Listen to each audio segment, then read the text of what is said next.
Como nunca, el tema económico se mezcla en las charlas cotidianas de la mayoría de las personas. Siempre alguien habla sobre un precio, sobre un aumento, sobre alguna novedad que le ha llegado, que no siempre es buena. Y a cada tanto aparecen también los funcionarios explicando lo que pasa sin que todos entendamos bien. Por eso buscamos una opinión, una palabra autorizada y que nos pueda ayudar a entender, porque además es docente. Claudio Coronel es economista. Y tal vez, no sé si es tan fácil decir qué es lo que está pasando. Es complejo en realidad explicarlo porque se está centrando mucho la cuestión sobre el tema del dólar. Y si bien el dólar es un problema porque trae un montón de conflictos asociados con la inflación y las crisis que se producen después, en realidad uno de los problemas más importantes que estamos viendo hoy, por la razón por la cual tenemos estos niveles de pobreza, tiene que ver con una destrucción de la matriz productiva que estamos viviendo en los últimos años. Es cierto que desde 2012 no se crece, eso es cierto, pero en los últimos años se han profundizado medidas muy restrictivas de política económica que han generado lo que vemos: cierre de empresas, quiebres, gente despedida, reducciones de hora. Hace poco salió un informe de la producción de autos, 15% de capacidad ocupada, y es algo que prácticamente no se vio, creo que una vez se vio desde que están las estadísticas de la producción de autos. Entonces, realmente el problema tiene que ver con lo real, no tanto con el tema del dólar, que termina siendo un reflejo de lo que está pasando ahí. Entonces, cuando hay que explicar a la gente qué pasa y que hoy hay políticas económicas concretas que están afectando la actividad económica. ¿Ese es el origen del problema? Es gran parte del problema. Argentina tiene un problema histórico, porque digamos esto no es de hoy, tampoco hay que ser justos con eso, un problema histórico que tiene que ver con su inserción al mundo. Argentina históricamente se insertó en el mundo exportando materias primas, similar como hacemos ahora. El tema es que eso... El famoso granero del mundo. Exactamente. El tema es, primero, la concentración de la tierra que hay, que no se genera mucha distribución del ingreso a través de las exportaciones y que tampoco genera mucha mano de obra, sobre todo porque es un sector que está muy tecnificado. Claro. Entonces, uno se limita al ingreso de divisas a través de la venta de productos primarios. ¿Y qué pasa con esto? Primero, que al no tener tanto valor agregado, no permite generar mucha riqueza, porque en realidad lo que genera riqueza en un país es el valor agregado. Por eso decía que más que el granero del mundo teníamos que pretender ser el supermercado del mundo. Sí, eso es lo que decía Macri en sus discursos iniciales, que podía tener cierto sentido porque, digamos, no es que no tenemos que exportar productos primarios, no tenemos que depender de eso, hay que agregarle valor, pero las medidas que ha tomado han ido en sentido contrario, se ha ido primarizando la producción, se ha afectado, por ejemplo, la producción de biocombustibles muy fuertemente, que ha agregado valor a las semillas, a la soja del maíz, del cual se extrae el aceite para hacer esos combustibles. O se ha atacado muy fuerte lo que es el sistema científico-tecnológico en Argentina con medidas que todos conocemos, y esto afecta a la producción de conocimiento y de valor agregado de alto valor en el mundo, como por ejemplo el caso de los satélites o de las terminales nucleares. Esto ha ido pasando a lo largo de estos años hasta terminar en esta situación que es de una recesión. Claro. Se ha cortado la cadena de pago, bueno, hay problemas de efectivo, no hay plata en ningún lado. Además de las medidas concretas del Estado de reducir gastos y de presionar para que el salario real caiga, salario real para la gente es el poder de compra de mi sueldo. Claro. O sea, la gente lo va a entender diciendo que si tiene el mismo sueldo, va al supermercado y compra menos, es porque su salario real cayó. Eso es el concepto. Entonces, ¿qué pasa? Ha habido medidas para hacer caer el salario real porque, digamos, lo que hay detrás de las ideas económicas es un pensamiento de que cuando hay un salario real muy alto, o sea, el salario tiene mucha capacidad de compra, eso genera tensiones en el mercado, genera desempleo, genera exceso de importaciones. Entonces, la solución más fácil es cortar el crecimiento del salario, que fue lo que pasó básicamente en el 2018 y que parte ahora está pasando. Entonces, ahí ya tenés caída del consumo interno y te destruye las pymes que viven del mercado interno. Y además de que las pymes no tienen demanda porque la gente no puede comprar o recurre a segundas marcas en el mejor de los casos, ¿qué pasa? Tenés una tasa de interés elevadísima que no podría haber durado más de un día, 2 días como una medida circunstancial, la tenemos hace meses, y eso destruye porque las pymes recurren mucho a lo que es el cheque de pago diferido o descuento de documentos para tener financiamiento de corto plazo para poder pagarles. Porque ¿qué pasa con las pymes? Las pymes, cuando negocian con grandes empresas, las grandes empresas les pagan 90, 30 días, entonces tienen que pagar los sueldos. Entonces recurren, descuentan un cheque y ahora no pueden ni recurrir a eso, además de que no tienen venta. Entonces es como que están atacados por dos lados. Esto entonces no parece casual, según vos me decís, es una idea, una política, está establecido así. Es extraño porque habría que hacer conjeturas, digamos, que hay detrás de la mente de ellos cuando toman estas medidas. Sí es cierto que ellos, en principio, por lo que han expuesto, por sus exponentes económicos, que ellos piensan que es el camino, que hay que hacer como un ajuste para que se corrija todo y a partir de ahí crecer. De hecho, el presidente ayer, o antes de ayer en Córdoba, entrevistado por Vargas Llosa, dijo que si tenía un segundo mandato iba a ser exactamente lo mismo que ahora, pero más rápido. No, terrible. Realmente lo que dijo es terrible, porque si esto pasó despacio, que no fue despacio tampoco, se aceleran, le ponen el pie más fuerte en el acelerador, es más grave todavía. Bueno, hubo gente, economistas, colegas tuyos, que han dicho que el problema es el gradualismo, que es hacerlo despacito. Son discusiones que las vas a tener siempre, porque, digamos, la economía es una ciencia social y, Claro. y el que salga a decir verdades absolutas, créame, señora, que le está mintiendo. Claro. O sea, siempre le digo a mis alumnos, chicos, detrás de las variables de los números hay personas. Y las personas tienen comportamiento particular y el comportamiento de las personas va cambiando a lo largo del tiempo. Entonces uno tiene que analizar, tiene que volver a reestudiar. Hay cosas que más o menos uno sabe que se van a comportar de esa manera, pero no todo es 2 más 2 igual a 4 en ciencias sociales, ¿sí? Que no olvidemos que es eso de la economía. ¿Y qué debería cambiar para que esto cambie? ¿O hay alguna perspectiva? Porque el presidente dice, esto va a pasar, esta turbulencia, lo dijo Benedetti ayer aquí también, esta turbulencia económica va a pasar y vamos a ver el sol en un momento. Lo que pasa es, partida de base que no es una turbulencia, estamos en una crisis seria, que si bien tuvo algunos factores externos, que es cierto, no es consecuencia de ello. Factores del mundo. Exacto, sí, la suba de la tasa de interés en Estados Unidos, pero el mundo está creciendo, o sea que en realidad no es un problema externo. Suma un poquito, pero es consecuencia de las decisiones internas. En cuanto a lo que me preguntabas, de que si hay salida, por supuesto. El tema es que esto requiere de generar consensos. Ese famoso gran acuerdo nacional de que se habla no es discursivo, es así. Vos necesitás sentar al sector de los trabajadores, al sector de los empresarios, al sector público y decir, muchachos, tenemos que hacer algo para generar crecimiento.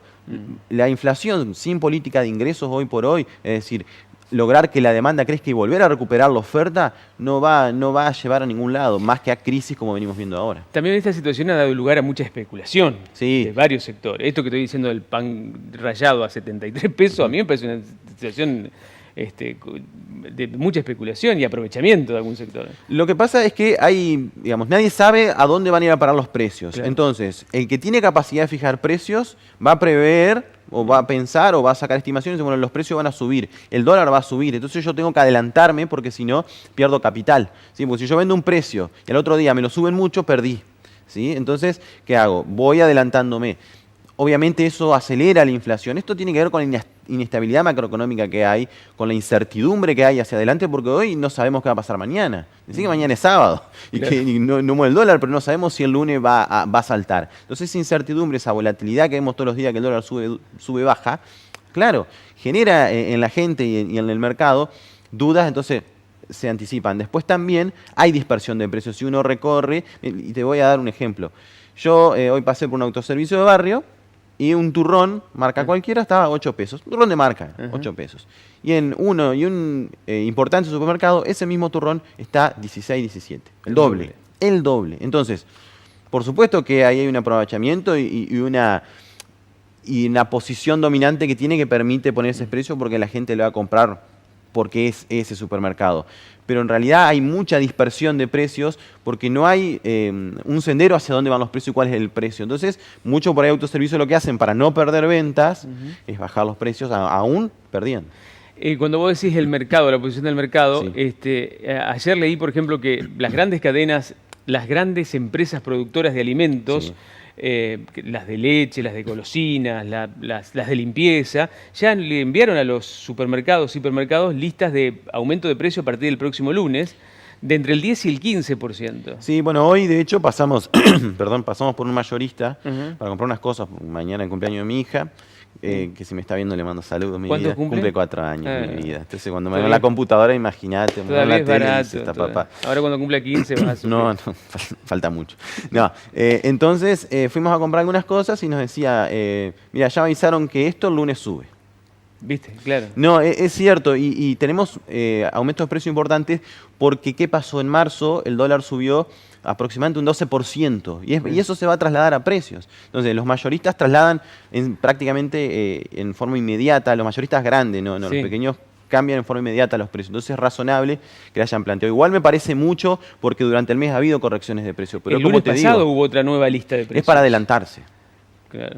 Por eso el gobierno corre detrás con el tema de la inflación y con el dólar. Está con un camino equivocado. Y la caída del consumo no hace que tampoco baje los precios, porque la gente está comprando menos. Debería hacer que bajen los precios. De hecho, lo más que probable es que los precios no aumentaron más aún por este problema de la caída del consumo. El tema es, como te digo, estamos en una dinámica particular que se llama inercia, que va empujando los precios hacia adelante. El mayorista lo va a ajustar porque se va a descapitalizar. El tema es que si no hace estos ajustes de precios, ¿sí? Va a terminar perdiendo. Entonces, hay un desconcierto en el mercado en general por esta incertidumbre que hay macroeconómica que lleva a que tenga aumentos de todo tipo con tal de salvarme, para protegerme de ese aumento. Lo sostengo, probablemente no haya aumentado más por esta caída de la demanda. Lo curioso es que el fenómeno no está afectando a algún sector en particular. Siempre sabíamos que había en determinada época, casi de manera estacional, se vendían menos autos, menos cosas. Esta crisis está afectando a todos los sectores. Salvo a las empresas energéticas y al sistema financiero, el resto sí. Esto se llama transferencia de ingresos. O sea, el ingreso que perdió el resto de los sectores fue a parar a estos otros que tienen posición. O sea, si vos no producís más, no puede otro enriquecerse. Se enriquece a costa de que pierdan otros sectores, es así. Entonces, estos sectores que vos decís que se vieron afectados tienen que ver con la caída del salario real y con la reducción del gasto público. ¿Qué es el gasto público? El Estado cuando gasta, por ejemplo, hace rutas o hace inversión pública, eso genera que trabaje la empresa que hace las rutas, que trabaje la empresa que produce el asfalto, el cemento, que se contrate gente, y eso a su vez le da salario a nuevas personas, y eso genera todo un ciclo de aumento de demanda, y aumento de consumo y crecimiento. ¿Sí? Entonces, al retirar los consumos, las distintas demandas, estas empresas que se concentran en el mercado interno, además de con las tasas de interés inmensas, no tienen otra salida. Yo he escuchado a algunos economistas decir, bueno, pero ahora el campo va a liquidar la cosecha y van a entrar miles de millones de dólares. Hace tiempo se eliminó, bueno, el gobierno Macri eliminó la obligatoriedad de liquidar las divisas. ¿Cuál es el problema acá? Yo me paro en el lugar el productor. Ni siquiera el productor, porque digamos, el pequeño productor no tiene la culpa acá. Acá el pequeño productor está como el resto porque es el que le vende al mercado local. Los grandes exportadores, las empresas concentradas exportadoras, ¿qué dicen? El dólar va a subir. ¿Para qué voy a liquidar ahora? Exactamente. Entonces, descansar sobre esperar a que liquiden, salvo que logren hacer un acuerdo para que liquiden, que probablemente lo hagan, pero va a ser algo que va a ser estacional. Lo logro estabilizar un tiempo, pero después voy a volver a tener el mismo problema porque no soluciono la cuestión de base, que es que no tengo actividad económica. El otro día me llamó la atención una noticia que decía récord de ventas, ya eso me atrajo a ver qué vendía más, de silobolsas. Claro. Estaban vendiendo, claro, que es los lugares donde guardan la cosecha. Exactamente, sí. Están guardándola para ver qué pasa. Exactamente, no liquidan.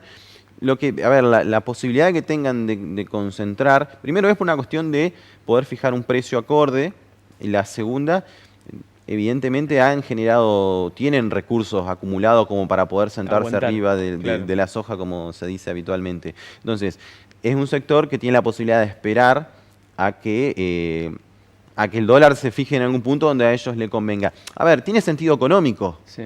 El tema es que la obligatoriedad de poder liquidar las divisas tiene que ver con una cuestión de que son recursos que se generan en el país. Digamos que tiene que ver con que la distribución de la tierra en Argentina en términos históricos fue equitativa e inequitativa. Entonces, no es justo que sectores concentrados tengan esa gran masa de recursos y que el Estado se retire y no ejerza políticas que tengan que ver con la redistribución del ingreso.